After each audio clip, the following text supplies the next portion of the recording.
We were noticing that for a lot of consumers, they were starting to think, well, why is it I should go to a directory like Checkatrade if I can just hit Google? From a marketing perspective, the presence and awareness you can get from going into the award category is generally, I think, far more. One of the real benefits in research is that sense of variety. If you went into a brand role, an advertising role, a product role, actually your experience is quite narrow. Hello and welcome to the Winners' Words podcast, where we unearth what it takes to succeed at the Market Research Awards from the winners themselves. I'm your host, Lewis Reeves, CEO and founder at Walr, and today our guest is the winner of an extremely important category, Business Impact of the Year. And the winners were Deep Blue Thinking and Checkatrade, and here today with me is Nick Bonney. Nick, welcome and thank you so much for joining us on the podcast. Hi, nice to be here. Indeed. Nick, to get us started, I'd love to learn a little bit more about yourself and Deep Blue Thinking. Maybe you could give us a little bit of background.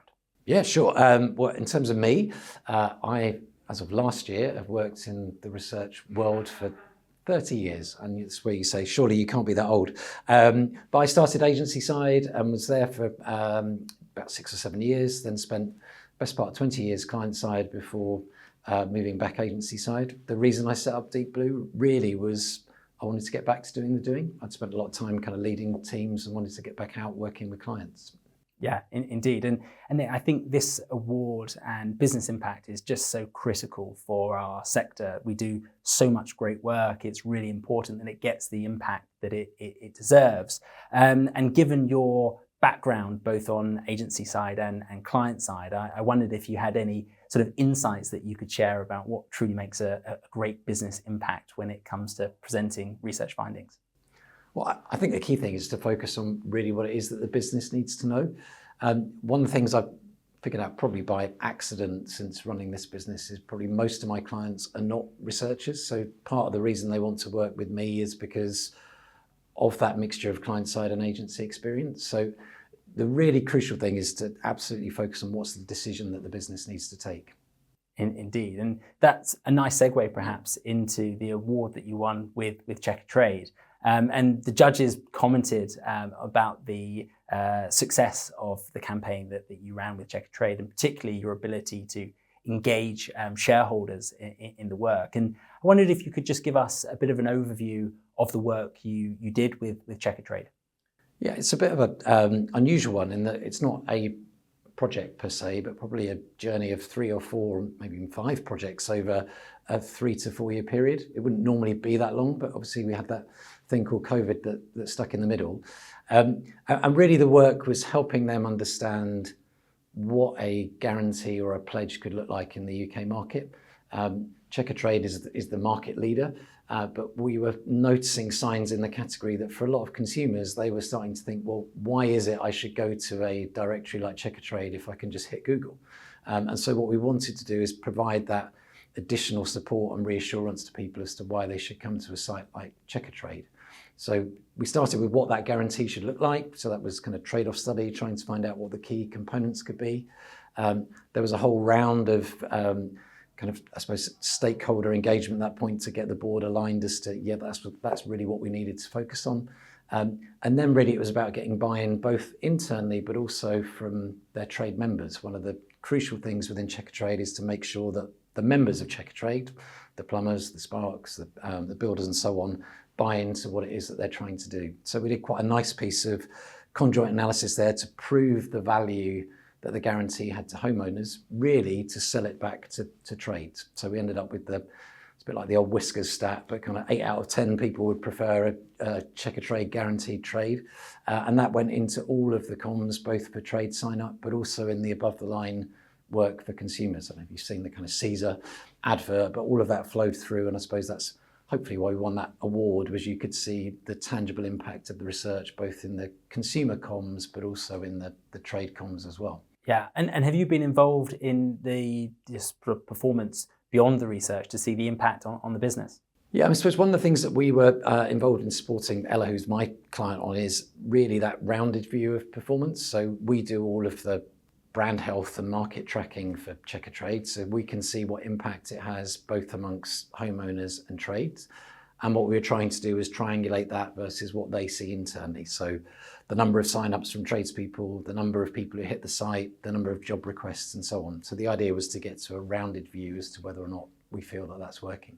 And it sounds like it certainly is. Yeah, I mean, the great thing is when you've been running, I suppose, brand trackers quite often get criticised, don't they, for lots of flat lines. The nice thing about the Checkatrade study is it's not a flat line. It's a nice kind of build, its sense of momentum. It's quite unusual to see that, actually. We've been working with them since 2019. Over that 5-year period, we can really see the improvements not only in, I suppose, the top of the funnel metrics, things like brand awareness, but also in the number of people have a real sense of affinity towards the brand. Fabulous. And thinking more generally about winning the award and what it's meant for yourself and for your business, any standouts so far, a few months down the line from winning the award, about what the recognition has done for you? Yeah, I mean, from a personal point of view, it's always nice to get that sense of validation. I have a kind of personal jinx with the MRS Awards, having had that kind of dreaded, the judges found it very hard, highly commended moment, I think probably 3 or 4 times over the years. So it was nice to finally get my hands on one. It's been great. Aura ran a really good session getting award winners to go in and talk to clients. So it was great to be part of that. And yeah, it started a few people at least. Certainly if I look at the response I got on LinkedIn to winning the award, you get the sense that, yeah, it will start to drive that presence at the top of the business, that people remember you around and remember you exist. Yeah. And speaks volumes as a member, I believe yourself, of the ICG, that such an important award can be won by a business that is part of the ICG. Just shows that business impact can come from any shape and size of organisation. Yeah, and I mean, we certainly weren't alone. So I think there were independents who won another 3 awards, I think, outside of the main award for independent consultants.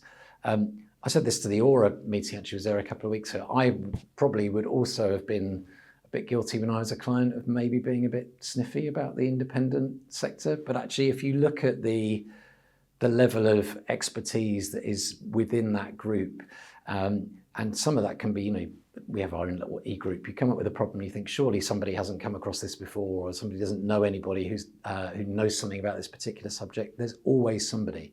So I think there is that real benefit, both in terms of seniority, in terms of flexibility, and probably the briefs that we get tend to be a little bit less clear cut. So most of my clients would not necessarily be, insight managers, research managers, but probably would be marketing directors, brand managers, CMOs, and actually they don't really know how to translate what is a business question into what they need to do from a research point of view.